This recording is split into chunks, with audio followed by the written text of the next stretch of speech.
in the entire plot and story of what happened, and I think that the latter is far more interesting. So I know this has been a long introduction, but there's a lot to explain. As always, there's going to be timestamps in the description for what I'm describing, but I'm going to go through the timeline, or my opinion of the timeline, for the Five Nights at Freddy's video game series, as well as talk about the characters, and then from there, we will begin talking about the VHS tapes and other around Five Nights at Freddy's, because I think they're really cool.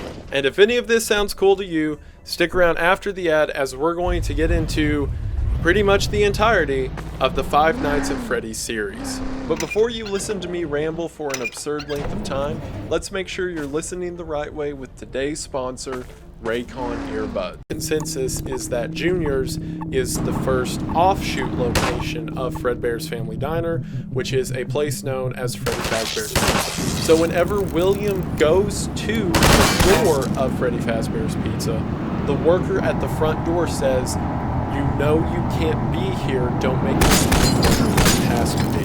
Which means the person at the front door, either Henry or an employee of Henry, recognizes William and says, "You can't," is the daughter of William Afton, the one that killed all of them, so they're not particularly fond of that.